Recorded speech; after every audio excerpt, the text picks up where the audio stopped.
I konačno je došlo to naše drago vrijeme za prvu jutarnju kavu. Danas se družimo sa knjižničarkom sa dječjeg odjela u Gradskoj sveučilišnoj knjižnici Osijek, gospođom Sanjom Zavođom. Dobro nam došli. Ja vas lijepo pozdravljam. Hvala na pozivu. Evo, 14. veljače obilježava se osim Valentinova, naravno i Međunarodni dan darivanja knjige i GISKO je uključen u akciju povodom toga dana. 14. veljače, kako ste dobro rekli, Međunarodni dan darivanja knjige i mi već zapravo drugi puta sada sudjelujemo u toj akciji. I možda je ovo zapravo prilika da pozovemo sve naše gledaoce, slušaoce da nam donesu slikovnice, prvenstveno slikovnice i knjige za djecu. Nešto što im više ne treba, što su pročitali. Naravno, ukoliko je knjiga uščuvana i još uvijek može poslužiti da razveseli nečije dječje srce.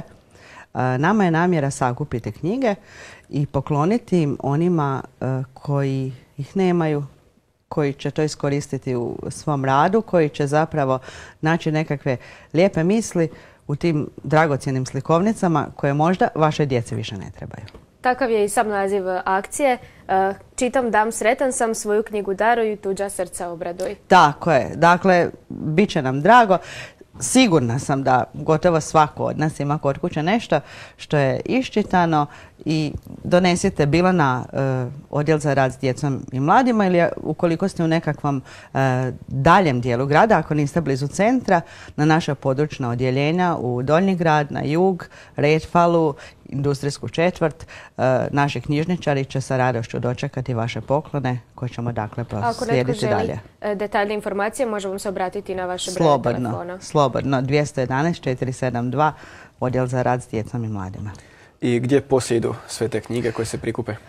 Pa prošle godine smo sve knjige, a moram vam reći da ih je bilo zapravo jako puno, možda čak nekih 6 kutija. Većinom su bile slikovnice, bilo je nešto i knjiga dječjih. Poklonili smo dječjem odjelu pedijatrije, budući da se tamo zapravo konstantno vrti jedan krug djece, pa da im prikratimo vrijeme. Oni imaju svoju igraonicu i nekakve svoje radionice, ali zapravo to je bilo naša procjena da će u tom trenutku knjige ići tamo na pravo mjesto. Gdje će to biti sad točno ove godine? Još uvijek vam nisam sigurna. Da li će to biti dječji dom Klasje ili će to biti dječji vrtić, neki, budući da mi imamo stalnu suradnju sa dječjim vrtićima. Kad dođe vrijeme, saznaćete. Svakako u neku plemenitu svrhu. A osim te plemenite akcije, još se nešto događa u Gradskoj sveučilišnoj knjižnici sada u veljači, mislim na maškare. Tako je. Veljača vam je, dakle, puna dešavanja i mi vam za subotu, a u povodu rođendana knjižnice koji je zapravo 8. veljače, to je nedjelja, mi u subotu pripremamo maskembal, Sovko maskembal. Sovko je maskota dječjeg odjela i naravno bit će s nama i s našim malim gostima.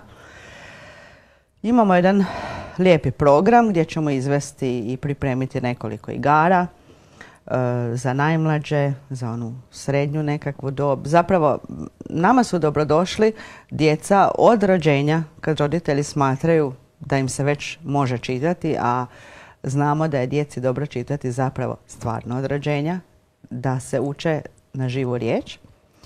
I zapravo taj kontakt s roditeljem, kad ti dijete sjedi u krilu ili kad nešto listate, nekakve lijepe sličice gledate.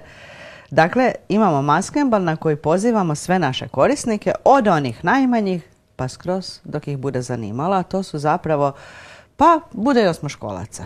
Sigurno. Što ste spomenuli, dakle, listanje same knjige, sam taj miris knjige na koje se dijete uči od malena. U današnje vrijeme znamo puno ima online knjiga, ali nije to kad imaš knjigu u ruci. Knjiga je uvijek knjiga. Ljepše su slike, drugačije se to sve skupa doživi, drugačiji osjećaj, lijepo ste rekli, zapravo tog mirisa knjige, a tokom cijelog ovog tjedna smo napravili nekakav raspored naših redovitih radionica, ali smo ih posvetili baš maskembalu. Tako da se mi cijeli tjedan pripremamo za tu subotu. Jučer su se djeca igrala, ali recimo već danas imamo likovnu radionicu na kojoj ćemo izrađivati maske.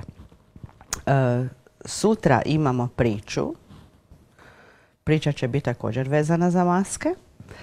U četvrtak ćemo imati nekakvu radionicu, imitativnu pantomimu, gdje ćemo prepoznavati životinje. Dakle, nešto vezano uz pokret. Za petak smo planirali pripremati maske u smislu, na primjer, ja ću sad biti nekakva princeza i što ja kao princeza znam, na primjer, otpjevati. Pa pozivam, znači, djecu da nam se priključe. Sve naše radionice počinju u 17 sati, traju do 18:30. Da bi se došla na našu radionicu, potrebno je da je dijete član Gradske sveučilišne knjižnice, odnosno nije nužna dječja iskaznica, dovoljna je obiteljska koja zapravo pokriva cijelu obitelj. Ali vam sad moram reći, od sutra počinjemo ponovno, dakle, jedan naš program koji sad već dosta dugo traje, koji je vrlo popularan, zove se Prstići pričaju. Namijenjen je isključivo djeci od rođenja do 3. godine i svake srijede od 11 do pola 12 prije podne nam dolaze djeca sa mamama, tetama, bakama, čuvalicama i onda zapravo se igramo nešto da bi djeca naučila i nekakvu lijepu riječ, vidjela dobru knjigu, da bi se susreli s nekakvim zgodnim igračkama i zapravo da bi proveli nekakvo ugodno vrijeme. Znači, na ove maškare djeca ne moraju nužno doći maskirane, jer će tamo u radionicama i učiti praviti maske. Ne. Mi ćemo na radionicama napraviti i pripremiti maske, a u subotu očekujem da su svi maskirani. Naravno, pokušat ćemo se i mi djelatnici odjela za rad s djecom isto maskirati, barem malo, ali zapravo što bolje maskirani, što maštovitije, svojim rukama, dakle, dajemo definitivno prednost izrađene maske, ma zapravo malo se maskirajte i dođite da se dobro zabavimo. Možete otkriti što ćete vi biti ili je to tajna?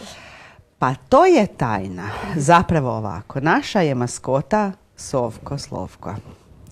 Jedna ideja da ćemo biti sove, zato što vam mi na odjelu za rad s djecom i mladima svi zajedno znamo sve. Prema tome, nama je sova idealna. A da li će to biti sova ili nešto drugo, pa dođite i vidite. Hoćemo.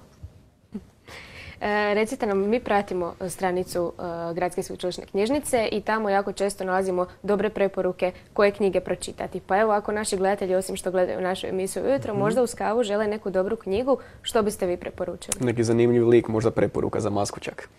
Ovako, budući vam ja radim sa djecom, ja svakako mogu preporučiti knjige za djecu. Izuzetno su lijepe slikovnice o mačku Findusu. I to će sad ići, dakle, cijela serija. Imali smo i božićnu i nekakva torta za Findusa. I Findus je vrlo simpatičan, drag i dobar lik. Zapravo očekujem da će jednog dana steći čak identitet kao Medovine zvani Pu. Znači, evo, to bi bio moj broj 1. Za one malo starije, sada zapravo jako puno traže Bljagburger. To vam je nešto strašno smiješno. Nešto poput Gregovog dnevnika. Gregov dnevnik se pojavio u 5. već nastavku i nemamo ga. Mislim, ne da ga nemamo uopće, nego ga konstantno čitaju i red je da ga dobijete. A ovi stariji, pa fantastika je zapravo uvijek aktualna, budući da je sad nedavno igrao Hobbit. Možda bih čak rekla da bi to čak bio sada i Hobbit, jedan klasik, ali vrlo, vrlo tražen i na odjelu za rad s djecom i mladima. Onda je i do njega vrlo teško doći, pretpostavljam. Vrlo teško. Ali evo, možda se predbilježiti unaprijed pa ćemo doći na red. Svakako. Svi oni koji su uporni redovito dolaze, uvijek smo tu da se dogovorimo, pričuvamo, sačuvamo, tako da svi su dobrodošli i uvijek će biti za sve dovoljno knjiga. Hvala vam puno na vašem gostovanju. Čuli smo, očekuje nas izrazito zanimljiva veljača u Gisku, tako da svakako posjetite. Slijedi nam jedan glazbeni spot pa se vraćamo u studiju.